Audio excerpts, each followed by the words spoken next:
Hey, it's valid, your value literacy. And today let's do our responsibility to ourselves by learning and understanding how our brain works is good for business and finance.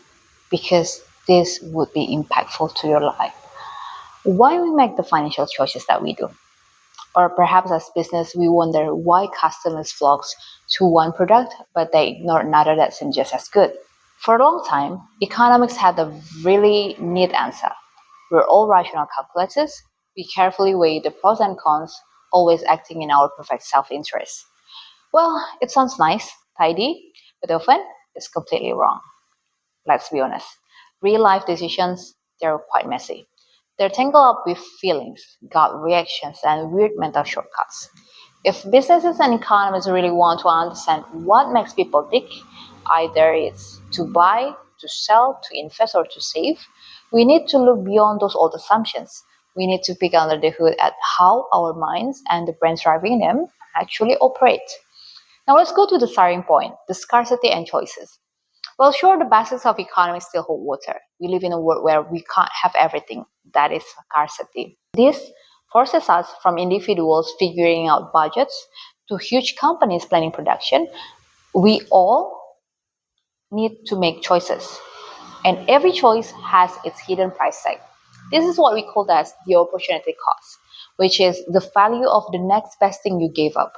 Picking option A means you can't have the benefits of option B.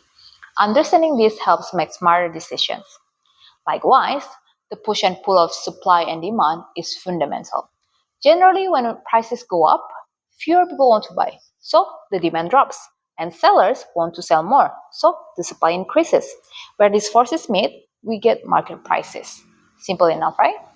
Now, let's go to the human.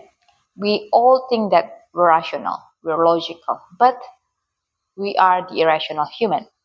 Here's where it gets juicy. While classic economics gives us a framework, behavioral economics bursts onto the scene to remind us we're human with lots of flaws because we're not robots. Pioneers like Daniel Kahneman and Amos Tversky showed we're often predictably irrational. We don't always have perfect information or unlimited brain power.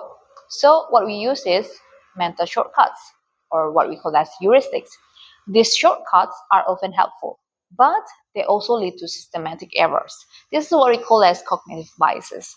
So this thing of losing $20 could be way more and stronger than the joy of finding $20. That is loss aversion. Another example of cognitive biases is when the most of us often get swayed by the first price we saw, even if it's in random. This is anchoring bias. And we also tend to seek out information that confirms what we already believe. This is what we call as confirmation bias. And another bias is the overconfidence bias, where we often overestimate our own abilities.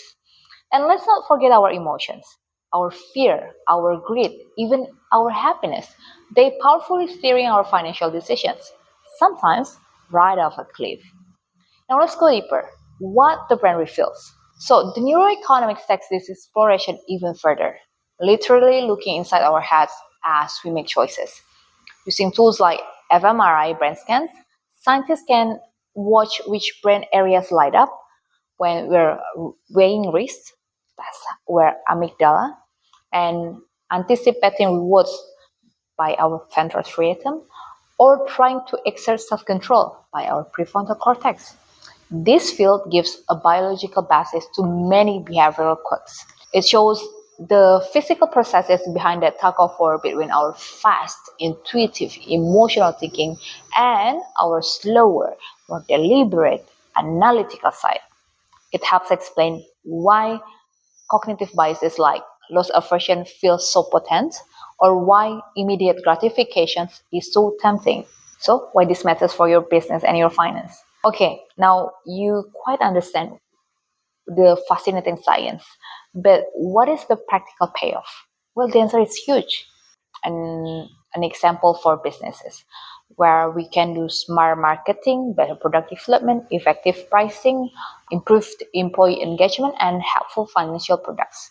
What I mean by smart marketing is business can do frame offers to highlight potential losses by the words don't miss out. Use social proof of others' losses or strategically anchor prices. This will really impact the market. And business can also do better product development by design products and experiences that genuinely tap into what motivates users and triggers those reward circuits. And for effective pricing, we can go beyond simple supply and demand. We understand perceived value, anchoring, and how discounts feel. And to improve employee engagement, we can apply these insights about how our brain works internally to boost motivation, improve team decision making, and design better incentive programs. And what I mean by helpful financial products is when banks and advisors can design services that nudge people towards better habits, like saving more or avoiding impulsive debt. Think automatic 401k enrollment, a simple nudge with massive impact. Now, companies are already doing this. Amazon's lightning deals leverage scarcity and loss aversion. Streaming services use personalized recommendations and stimuli to keep our brains hooked. Even simple menu design often uses anchoring principle. So now we understand how powerful this is. That's why we need to use this insight wisely. Because with great insights come great responsibility. Knowing how the brain works opens doors, but it also raises ethical questions. There's a fine line between ethical persuasion, nudging, and outright manipulations. How do we protect user privacy when dealing with sensitive brain data? Or how do we ensure these powerful tools aren't used to exploit vulnerable people? Furthermore, the brain is incredibly complex. What we observe in a controlled lab setting doesn't always translate perfectly to the messy real world. So what's the takeaway from these insights is we need to embrace the human element. The future of smart economics and successful business lies in integrating these different perspectives. We need the logical framework of traditional economics, but we must enrich them with the messy, fascinating, and ultimately more accurate insights from psychology and neuroscience. By understanding how real people actually make decisions, from their biases, emotions, brand chemistry, and all, businesses can connect more effectively, innovate more successfully, and operate more ethically. On a personal level, understanding our own mental quirks might just help us make better choices. It's time to move beyond purely rational models and embrace a more human centered approach to the world of money and decisions. I hope this is insightful for you and it's valid. This is your Value Literacy signing off and have a good day.